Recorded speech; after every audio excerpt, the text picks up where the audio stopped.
तो जी हाँ दोस्तों, आप सभी प्यारे दोस्तों को बहुत बहुत शुभकामनाएं पैट एग्ज़ाम के लिए।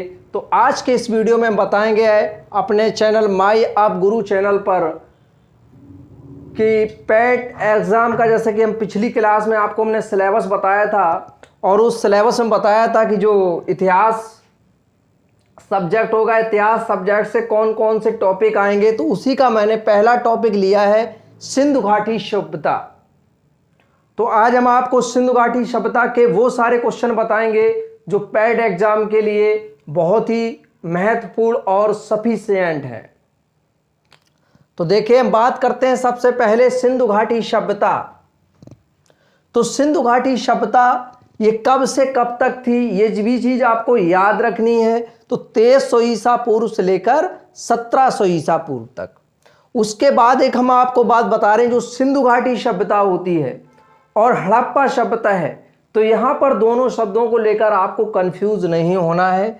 या तो लिखा मिलेगा सिंधु घाटी सभ्यता या फिर हड़प्पा सभ्यता, ये दोनों चीजें एक ही हैं। क्योंकि जो हड़प्पा सभ्यता है, ये हड़प्पा नामक स्थान पर इसकी खोज हुई थी, सिंधु सभ्यता का नाम पड़ गया हड़प्पा सभ्यता।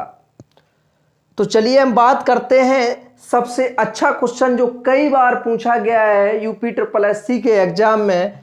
तो ये पैट के लिए महत्वपूर्ण बन सकता है कि भारत की पहली नगरीय सभ्यता थी कौन? सिंधु घाटी सभ्यता या फिर हड़प्पा सभ्यता।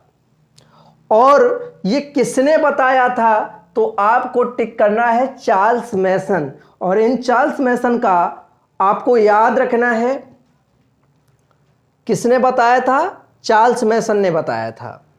उसके बाद हम बात करेंगे हड़प्पा सभ्यता है, इसकी खोज किसने की थी? हड़प्पा सभ्यता की जो खोज किसने की थी, यहां से भी ये क्वेश्चन आता है और बड़ा जबरदस्त तरीके से कई बार पूछा गया है।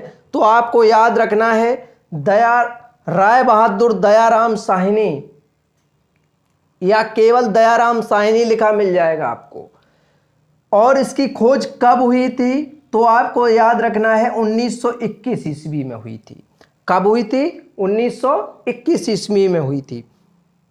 उसके बाद यहां से और क्वेश्चन पूछ सकता है कि जो इसकी खोज हुई थी वो किसके समय हुई थी, किसके समय में हुई थी? तो आपको जॉन मार्शल के समय में। किनके समय में? जॉन मार्शल के समय में। अच्छा, जॉन मार्शल कौन थे? तो ये भारतीय पुरातत्व सर्वेक्षण विभाग के महानिदेशक थे। कौन? John Marshall. हालांकि ये आपके लिए इंपॉर्टेंट नहीं बनेगा, लेकिन इतना जरूर पूछ दिया जाएगा कि ये किसके समय में हुई थी। तो जॉन मार्शल के समय में हुई थी। अब बात करेंगे कि जो हड़प्पा सभ्यता है वो किस नदी के तट पर है। तो आपको याद रखना है मेरे प्यारे दोस्तों, ये रावी नदी के तट पर थी। अब यहां पर आप देख रहे होंगे कि मैंने लिखा है पिगट ने, फिर डॉट डॉट। तो यहां हम बहुत ही महत्वपूर्ण चीज बताने वाले हैं।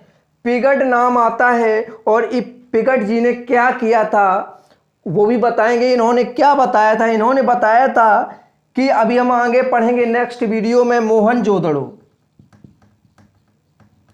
क्या? मोहनजोदड़ो। तो मोहनजोदड़ो प्लस हड़प्पा। तो मोहनजोदड़ो हड़प्पा को इन्होंने बताया कि ये दोनों जुड़वा राजधानी है। तो अगर क्वेश्चन आता है कि मोहनजोदड़ो और हड़प्पा जुड़वा राजधानी है, ये किसने कहा था? तो आपको ये नाम याद रखना है मेरे प्यारे दोस्तों, पिगट ने कहा था। अब हम बात करेंगे कि जो हड़प्पा सभ्यता है, इस हड़प्पा सभ्यता का जो क्षेत्र है उसका आकार क्या है। ये भी क्वेश्चन अनगिनत बार आया है आपके यूपी SSSC के एग्जाम में। तो ये पैट एग्जाम के लिए महत्वपूर्ण बन सकता है और आपको अच्छे से याद भी रहेगा। तो इसका जो क्षेत्र है वो त्रिभुजाकार है। कैसा है? त्रिभुजाकार। ये आपको अच्छे से याद रखना है मेरे प्यारे दोस्तों। जो हड़प्पा सभ्यता का क्षेत्र है वो त्रिभुजाकार है। अब देखिए जो हड़प्पा सभ्यता है यानी जो सिंधु सभ्यता है, इसके जो नगर हैं वो कुछ प्रमुख नगर हैं। 6 नगर बताए गए हैं: हड़प्पा, मोहनजोदड़ो, कालीबंगा, लोथल, बनावली, धौलावीरा। और इन्हीं 6 को आपको पढ़ाना है मुझे। इन्हीं से क्वेश्चन बनेंगे, इनसे बाहर एक भी क्वेश्चन नहीं आएगा। क्वेश्चन होगा कि कौन सा नगर किस नदी पर बसा है, किस स्थान पर बसा हुआ है, और उनके अवशेषों से क्वेश्चन बनते रहे हैं और बनेंगे भी। तो हम बात करेंगे, एक अहम चीज और है यहां पर, जो धौलावीरा आप देख रहे हैं, ये धौलावीरा सबसे बड़ा है इन 6 नगरों में। तो अगर हम सबसे बड़े नगर की बात करें तो इसमें सबसे बड़ा नगर कौन सा होगा? धौलावीरा। अगर ये क्वेश्चन आ जाता है कि निम्नलिखित में से कौन सा सबसे बड़ा नगर था, तो आपको टिक करना होगा धौलावीरा को। अब हम बताएंगे हड़प्पा सभ्यता कि जो अवशेष मिले हैं, यहां से भी क्वेश्चन बनते रहे हैं और ये सारी चीजें बड़ा इंपॉर्टेंट हैं परीक्षा की दृष्टिकोण से। देखिए होता क्या है कि हम बहुत सारी चीजें पढ़ जाते हैं, बहुत सारा सिलेबस होता है, पढ़ लेते हैं, पता नहीं होता है कि कहां से आएगा। तो यहां पर बिल्कुल ऑथेंटिक और इम्पॉर्टेंट बता रहा है जो कि पैट एग्जाम में आने वाला है। तो देखिए बताएंगे हड़प्पा के जो अवशेष हैं, जो प्रमाण में क्या क्या चीजें मिली हुई हैं। तो सबसे ज्यादा इंपॉर्टेंट है और ये कई बार पूछा भी गया है, अभिलेख युक्त मोहरें मिली हैं, वो किस सभ्यता में मिली हैं? तो आपको याद रखना है मेरे प्यारे दोस्तों, ये हड़प्पा सभ्यता में मिली। और ये मोहरें कितनी थी? अभिलेख का मतलब आप समझते हैं, अभिलेख का मतलब होता है इनमें चित्रांकन है, लिखा है उन मोहरों में। तो उनकी संख्या भी कभी कभी पूछी गई है, 891 है। और यहां से देखिए ये सबसे ज्यादा इंपॉर्टेंट चीज है, इसको आप बहुत अच्छे से कवर करें।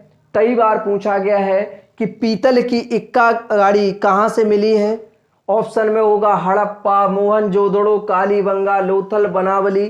तो आपको याद रखना है मेरे प्यारे दोस्तों, ये हड़प्पा से मिली है। और कांसे का दर्पण कहां से मिला? हड़प्पा का अवशेष है। मातृ देवी की मूर्ति, यहां से ये कई बार पूछा गया क्वेश्चन है, मातृ देवी की जो मूर्ति मिली है वो कहां से मिली है? हड़प्पा सभ्यता से। सुरमा लगाने की सलाई, जो सुरमा लगाने की सलाई है उसका जो अवशेष मिला है वो भी किसका है? हड़प्पा का अवशेष है। अब सुरमा लगाती थी उस टाइम की जो महिलाएं होंगी वो सुरमा लगाती होंगी, तो उसकी सलाई का जो अवशेष मिला है आपको बहुत अच्छे से याद रखना है, ये भी इंपॉर्टेंट है, हड़प्पा से मिला है। और अगला अवशेष है फसल रखने का खलियान। खलियान का मतलब होता है जो किसान वर्ग होते हैं, उनकी जब फसल पक जाती है, पकने के बाद वो एक जगह पर जो एकत्रित करते थे उसी स्थान को खलियान बोला जाता है। तो फसल रखने का खलियान का भी अवशेष जो मिला है वो कहाँ पे मिला है? हड़प्पा में मिला है। तो दोस्तों आज के वीडियो में बस इतना ही। और आप लोगों का हमारा वीडियो कैसा लगा? अगर ये वीडियो आप लोगों के लिए बहुत ही ज़्यादा इम्पोर्टेंट हो तो आप इसको दबा के शेयर कर दीजिएगा, लाइक कर दीजिएगा। बहुत बहुत धन्यवाद आप लोगों को। जय हिंद, जय भारत।